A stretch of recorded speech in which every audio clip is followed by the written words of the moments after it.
You've probably said it 100 times before. You're beautiful. It feels like the right thing to say, right? It's polite. It's affirming. It shows appreciation. But here's the truth. It's also empty, not because beauty doesn't matter, but because those 3 words have lost their impact. They've become background noise in a woman's daily life. Compliments like that are safe, predictable, and most importantly, they don't move her. What you need to understand is that desire isn't born in the obvious. It's born in the unspoken, the unexpected, the psychologically loaded spaces between words, the ones that reach under her skin and make her feel seen in a way she doesn't even fully understand. When a man tells a woman, "You're beautiful," what he is often doing unconsciously is placing her on a pedestal, hoping to be rewarded for noticing what every other man has already seen. She knows she's beautiful. She's been told since she was 12. She doesn't need another man reminding her. She needs a man who sees what others don't. Desire begins when a woman senses that you are present enough to witness something real in her, not her appearance, but her essence, her contradictions, her unpredictability, her energy. That's where arousal lives for women, not in how much praise they get, but in how deeply they feel seen. So what do you say instead? Say what touches the part of her that isn't on display, the parts she doesn't advertise. Tell her the way you speak about things you love. It makes everything else fade out for a second. Or, I noticed how you pause before you laugh. Like you're always holding something back. It's hypnotic. Now you're not talking to her face, her makeup, her body. You're talking to her soul. And most men don't even know how to look there, let alone speak to it. What this does is powerful. It disorients her, not in a manipulative way, but in a way that interrupts the normal pattern she's used to. You've just stepped out of the category of every guy who wants her and entered the rare space of the man who actually sees her. And in that moment, she's not just flattered. She's pulled in because the part of her that longs to be unraveled, to be discovered, to be known has just been awakened. Let's go even deeper. Complimenting a woman's beauty is rooted in the assumption that your value comes from recognizing hers, that you're trying to gain something, approval, attraction, sex, by offering attention. But true masculine presence doesn't operate that way. It doesn't seek permission. It penetrates reality. It speaks not to impress, but to reveal, to reflect something back to her that even she didn't fully grasp. This is what Esther Perel often touches on when she talks about erotic intelligence. The idea that desire isn't about what's seen, it's about what's imagined. It's about the psychological space that opens up between two people. When curiosity replaces certainty, when observation replaces praise, when presence replaces performance. So next time you're with a woman, resist the urge to fill silence with praise. Let her speak. Observe. Listen not just to her words, but to how she says them, her rhythm, her tone, the shift in her eyes, and then speak from that place. There's something about the way you hesitate before you answer. It tells me you think more deeply than you let on. That sentence does more for her arousal than 1,000 "you're so gorgeous" comments ever could. Why? Because it requires your presence to notice. It presents real grounded, embodied attention is the one thing most men are too distracted, too performative, or too insecure to offer. It's not that saying you're beautiful is wrong. It's that it's insufficient, it's surface level, it's lazy, and deep down women know it. What she wants is to be felt, not just seen. She wants to be engaged like a mystery, not a trophy. A force, not a feature. So change the script. Step out of autopilot. Speak to her in a way that touches what's hidden.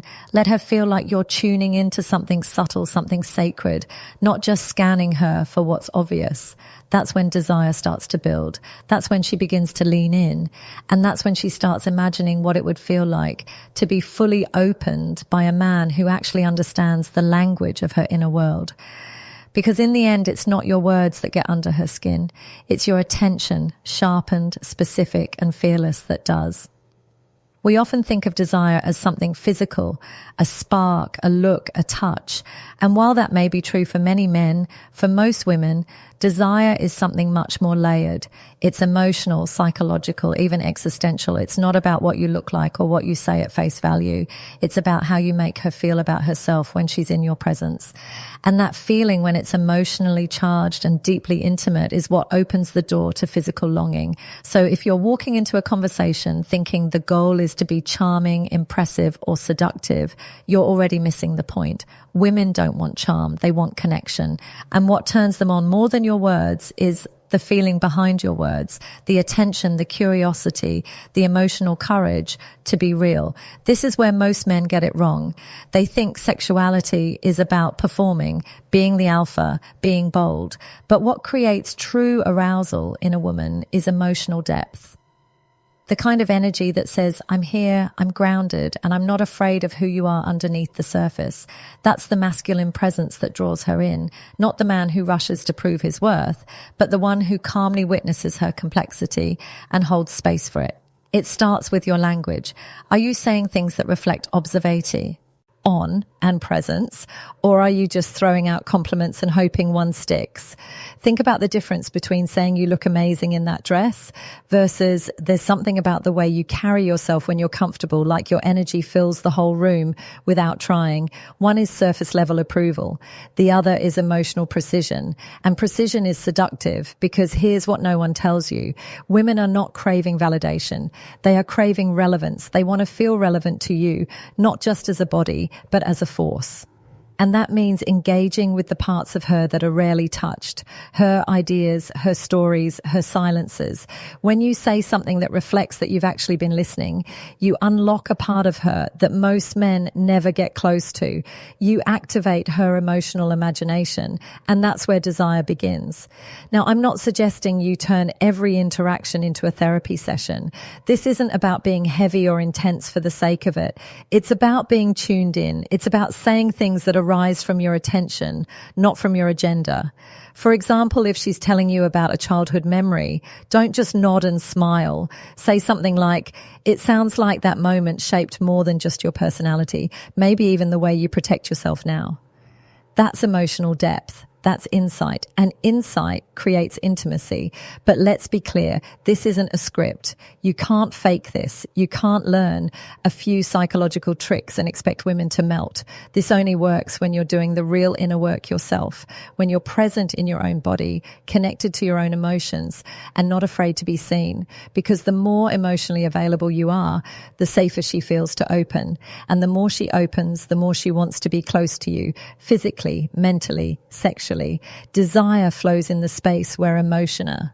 Resonance meets masculine containment. She wants to feel you, feel her, not because you're trying to seduce her, but because you're alive enough to notice what others overlook. You reflect her humanity, and in doing so, you become desirable not as a body, but as an experience. You become unforgettable. This is what Esther Perel means when she says eroticism thrives in the space where there is curiosity, where there is exploration. Most men kill curiosity by reducing interactions to goal-oriented steps. But a woman doesn't want to be figured out. She wants to be discovered moment by moment. That's what arouses her, not being captured, but being caught off guard by a man who sees what's behind her eyes before he ever reaches for her body. And if you're thinking this sounds like work, it is. But it's the kind of work that separates men she forgets from the one she'll never stop thinking about, the one who made her feel something no one else could. So here's what I want you to remember. If you want to awaken desire, speak to what's underneath. Not the beauty she shows, but the emotion she hides. The thoughts she's unsure are safe to say. When you touch that with your words, with your eyes, with your energy, you become more than attractive. You become desired. And in that space, everything changes. One of the most misunderstood ideas in male-female dynamics is the belief that women are looking for praise, that if you simply say enough flattering things, she'll be drawn to you. But here's the uncomfortable truth. Praise without presence is just noise. She doesn't need more admiration. She needs to feel your energy, your stability, your depth. And that doesn't come from telling her she's beautiful. It comes from showing up with a kind of quiet, grounded power that very few men know how to embody. When you say you're beautiful, what are you really doing? In most cases, you're seeking approval. You're hoping that by offering her a compliment, she'll reward you with attention, affection, or validation. But that dynamic puts you in the role of the perform and her in the role of the judge. You're offering something and waiting for her to respond. That's not desire. That's negotiation.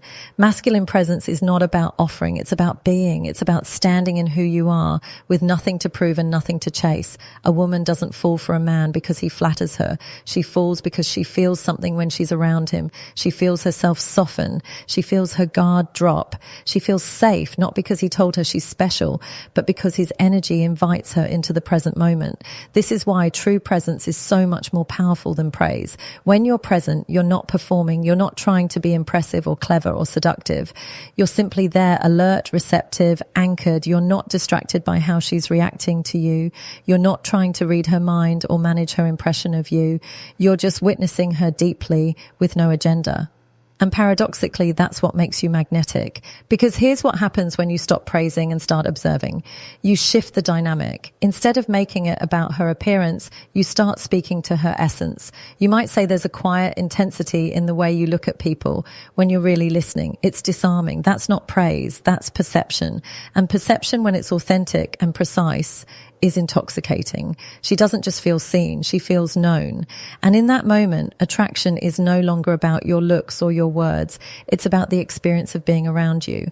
Now, this kind of presence isn't something you fake. It's not a tactic. It's a way of being that comes from doing your own internal work. It comes from being in touch with your emotions without being ruled by them. It comes from knowing your own worth so deeply that you don't need to advertise it. And when you show up like that, calm, clear, deeply rooted, she feels it in her body. She relaxes, she trusts, and her imagination begins to open.